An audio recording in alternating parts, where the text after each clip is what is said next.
আচ্ছা, তো যে কাজটা করতে চাচ্ছি সেটা হচ্ছে এরকম একটা ইফেক্ট দিলাম, পরবর্তীতে যেন আমি অন্য কোনো ওয়ার্ড লিখলে সেম ইফেক্টটাই এখানে পড়ে, সেই জন্য কিভাবে কাজটা করব সেটাই এখন দেখব। তো আমি আগে এখানে লেখাটা লিখে নেই।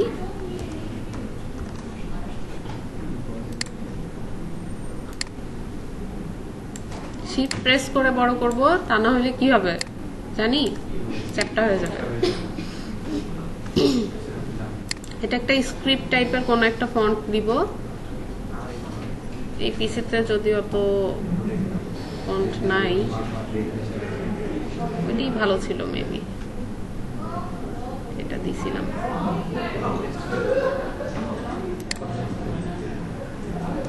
একটু ছোট করি, এটা অনেক বড় আছে। আচ্ছা, এটা প্রথম কাজটা যেটা হবে, আমরা চাইলে আগেই কালারটা চেঞ্জ করে নিতে পারি। হ্যাঁ, প্রথম কাজ যেটা হবে খেয়াল করেন, এখান থেকে আমরা ফিল কালার যেটা দেওয়া আছে সেটা হচ্ছে নান করে দিব, কিন্তু এখানে কিন্তু অবজেক্টটা আছে, জাস্ট ফিল কালারটা অফ করে দিছি বলে দেখা যাচ্ছে না। আচ্ছা, এখানে আরেকটু জিনিস বলে রাখি, ইফেক্টের কাজ হয়তো বা আপনাদের মডিউলে নাই। এইখান থেকে যদি কোনো জিনিস আমরা চেঞ্জ করি সেটা অ্যাপিয়ারেন্স প্যানেলে পাওয়া যাবে। এই অ্যাপিয়ারেন্স যদি না থাকে তাহলে আমরা উইন্ডো থেকে এই অ্যাপিয়ারেন্স প্যানেলটা নিয়ে আসব। তো এই অ্যাপিয়ারেন্স প্যানেল থেকে আমরা প্রথমে ফিল কালার দিব। এখানে দেখেন নিচে আছে অ্যাড নিউ স্ট্রোক, পাশেই আছে অ্যাড নিউ ফিল, আর এখানে কিছু ইফেক্ট আছে। তো আমরা এইখান থেকে ফিল কালারটা দিব। তো এইখান থেকে আমরা চাইলে তখন আবার এখানে সিলেক্ট করে, অর্থাৎ একটা লেয়ার নিলাম, এখানে সিলেক্ট করে আমি এখান থেকে ধরে নেই, এই কালারটাই নিই।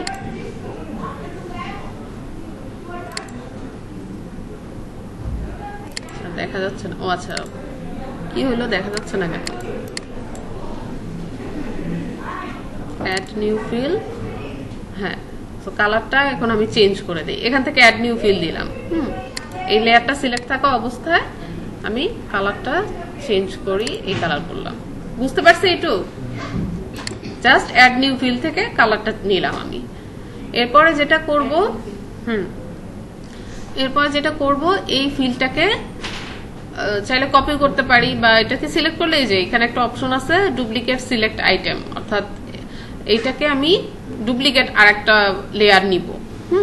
তো এটাকে চাইলে আমি ড্র্যাগ করে এভাবে ডুপ্লিকেট ক্রিয়েট করতে পারি। ক্রিয়েট করার পরে যেই ডুপ্লিকেট ফাইলটা নিছি সেটা হচ্ছে এই নিচেরটা, এটাকে সিলেক্ট করে আমরা এই যে বলছে না অ্যাড নিউ ইফেক্ট, এখানে চলে যাব। এখান থেকে আমরা পাবো হচ্ছে পাথ থেকে, এখান থেকে আমরা অফসেট পাথটা দিব। অবশ্যই প্রিভিউ ক্লিক করে নিব, তাহলে আমরা বুঝতে পারবো যে কতটুকু হচ্ছে কাজটা। তো এতটুকু আমি দিলাম, দেওয়ার পর এটা মেবি রাউন্ড শেপ দিলেই ভালো লাগবে, রাউন্ড দিয়ে দিলাম। ওকে করে দেই। ওকে দেওয়ার পরে এই কালারটা তো এখন দুইটাই বেগুনি রং, সো বোঝা যাচ্ছে না। আমি এই খেয়াল রাখবেন কোন লেয়ারটা সিলেক্ট আছে, এটা সিলেক্ট করে ধরেন এই কালারটা করে দিলাম, বা এটা দেখা যাচ্ছে না, তো আমি হোয়াইট কালার করি, তাই না? এখন দেখা যাচ্ছে।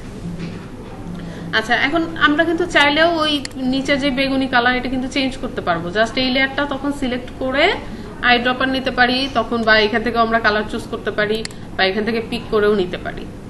হ্যাঁ, খেয়াল রাখতে হবে আমাদের সেই অবজেক্টটা সিলেক্ট আছে কিনা, সেই লেয়ারটা সিলেক্ট আছে কিনা।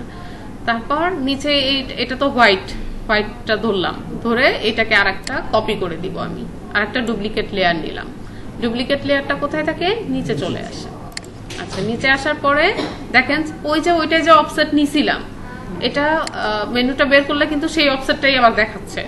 সো আমার এখান থেকে আবার নতুন করে অফসেট নিতে হবে না, ওখানে অফসেটটা আছে। এবং এখান থেকে করলে যে সুবিধা, যে আগেরটা 14 ছিল, এখানেও তো সেম আর একটা হয়ে গেছে 14, সো আমরা ব্যাকেটটা দেখতে পাচ্ছি না। হ্যাঁ, তার আগে যেটা করবো, আমরা একটু কালারটা চেঞ্জ করে নিব, তাহলে আমাদের বুঝতে সুবিধা হবে। হ্যাঁ, এটার জন্য আমরা এই বেগুনি কালারটা করে দিলাম। দেখা যাচ্ছে না কেন? কারণ হচ্ছে ওই সাইজেই তো আছে। হ্যাঁ, সাইজটা এখন আমরা দেই নাই, ওই হোয়াইটের সমানই কিন্তু ওই বেগুনিটা আছে। তো অফসেটটা ওইটার থেকে আমরা, যেহেতু ওইটা 14 ছিল, আমাদের বুঝতেও সুবিধা হইলো, তাহলে প্রিভিউ দিয়ে নিব 14 থেকে ধরেন আর একটু বাড়াই দিলাম, এখন কিন্তু বের হয়ে যাচ্ছে এবং দেখা যাচ্ছে জিনিসটা, তাই না? তো ধরেন এতটুকুন দিলাম আমি, দেওয়ার পর আমার যতটুকু প্রয়োজন দিলাম, এরপর আমি ওকে করে দিলাম। হ্যাঁ, অফ করে দিই। তারপর আবার এটাকে চাইলে আবার কপি করি, কপি করি। কপি করার পরে এইটার কালার ধরেন এরপরে কি আছে, পিঙ্ক কালার আছে, তাই না? আমি এটা ধরে পিঙ্ক কালারও দিতে পারি। হ্যাঁ, অথবা আমরা চাইলে এখান থেকেও কিন্তু পিঙ্ক কালার সিলেক্ট করতে পারবো, ওটা কোনো সমস্যা নেই, কিন্তু আমাদের ফার্স্ট টাইম ফিলটা এখান থেকেই নিতে হবে, ঠিক আছে? আমি এক্সাক্ট এই পিঙ্কটাই চাচ্ছি, এই পিঙ্কটাই নিলাম। আচ্ছা, নিলাম। নেওয়ার পর এখন এটা দেখা যাচ্ছে না, কারণ একদম ওই সেম ওটার পিছনে আছে, তাই ধরেন আমি এটা বড় করলাম, এখন দেখা যাচ্ছে কিন্তু। এবার আমি ওকে করে দিলাম। আচ্ছা, এটা সাইডে আসলো কি করে, এটা একটা কোয়েশ্চেন, যে এটা কিভাবে মনে হচ্ছে না একটা সাইডে এরকম চলে গেছে। হ্যাঁ, 3Dর মতো চলে আসছে। তো আমি যেটা করতে পারি সেটা হচ্ছে এখান থেকে, এটা তো গেল এই অপশন, আমরা চাইলে অ্যারো দিয়েও করতে পারি। আগের যেটা বলছি যে কিবোর্ডের অ্যারো দিয়ে টেনে টেনে সাইড করতে পারি, বাট আমরা ওভাবে করব না। আমরা করব এখানে অ্যাড নিউ ইফেক্ট আছে, ট্রান্সফর্ম একটা অপশন আছে, ডিস্টর্ট অ্যান্ড ট্রান্সফর্ম থেকে ট্রান্সফর্মে চলে যাব। ট্রান্সফর্ম থেকে এখানে একটা অপশন আছে মুভ। হ্যাঁ, মানে কি, এটা সে মুভ করবে। তো প্রিভিউ দিয়ে আমরা সেই মুভটা দিয়ে দিব। একটু মুভ করি, দেখেন হরিজন্টালি সে মুভ হচ্ছে, তাই না? হরিজন্টালি মুভ হচ্ছে। তো যতটুকু দরকার আমার আমি অতটুকু দিলাম, মুভ করলাম। ধরেন আমি এতটুকু মুভ রাখবো। আবার ভার্টিক্যালি মুভ করব, তখন নিচের দিকে চলে আসবে, তাই না? ভার্টিক্যালি সে মুভ হইল। আচ্ছা, ওকে করে দিই। এখন আপনি চাইলে এতটুকু রাখতে চাইলে রাখবেন। আপনার যদি মনে হয় যে না, এটা তো অনেক বেশি বের হয়ে গেছে, আমি অফসেটটা আর একটু কমাইতে চাচ্ছি, নো প্রবলেম। এই লেয়ারে সিলেক্ট করে আপনি এখানে যে অফসেটটা আছে সেটা কিন্তু চাইলেই আবার কমাইতে পারবেন, অর্থাৎ এডিটেবল। এইখানকার কাজটাই আপনার হচ্ছে এডিটেবল, আপনি চাইলে চেঞ্জ করতে পারবেন। এবং দেখেন আমি কিন্তু চেঞ্জ করে ফেলছি, বুঝতে পারছেন? এই তো, এটা গেল আমার এরকম। এরপরে আমি চাইলে বাইরের আর একটা বেগুনি দিতে চাই।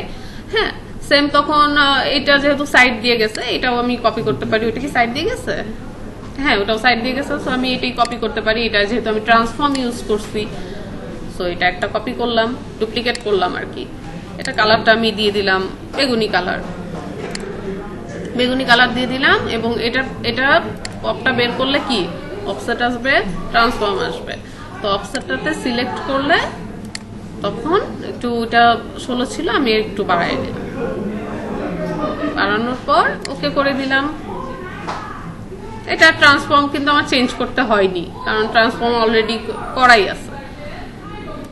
তো এটাও যদি আমি আরেকটা করতে চাই, যদি শেডের মতন করতে চাই, সেক্ষেত্রে ধরেন এটার জাস্ট অপাসিটিটা কমায় দিব। এখানে অপাসিটি আছে না, অপাসিটিটা যদি কমায় দিই তো আচ্ছা, এখানে যেটা করতে হবে, অফসেটটা তো বাড়ানো হয়নি, বোঝা যাবে না তো। হ্যাঁ, বাড়ায় দিলাম। এই যে অপাসিটি ধরেন এতটুকু রাখলাম, ওকে দিই। অপাসিটিটা আর একটু কমায় দিই। হ্যাঁ, শ্যাডোর কাজ আলাদা, বাট এখানে আমি জাস্ট দেখাইলাম। এই তো,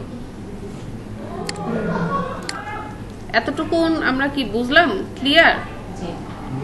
জাস্ট আমার ফার্স্ট ভুল যেটা হবে সেটা হচ্ছে আমরা এখান থেকে কালারটা অনেকে নিয়ে নিচ্ছি। এই কালারটা আমরা নান করে অ্যাপিয়ারেন্স প্যানেল থেকে কালারটা নিব, ঠিক আছে?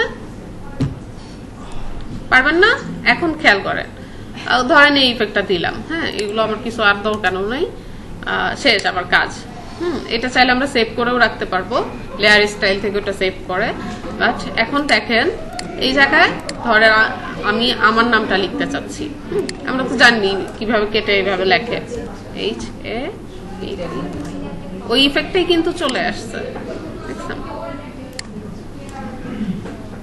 মানে আমাকে কিন্তু আর বারবার সেই কাজটা করতে হবে না। আমি ফাইলটা ওপেন করে যদি এভাবে ইয়া করি তাহলেই হয়ে যাবে।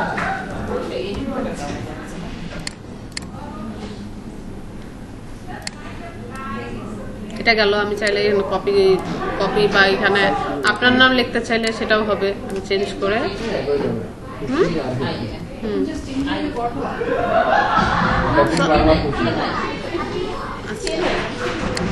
কিউ আছে? আতিয়া। আচ্ছা, আতিয়া। সো এটা একটা ইন্টারেস্টিং না, যে আমরা কিন্তু ফ্রি পিকে অনেক ডিজাইন দেখি, এরকম ডিজাইন নামানোর পর আমরা এডিট করে বসাইতে পারি। তো এই কাজটা কিভাবে করব, এভাবেই আর কি, এডিট করে আমরা পরবর্তীতে বসাইতে পারবো। ক্লাসটা আমি সেভ দিই না।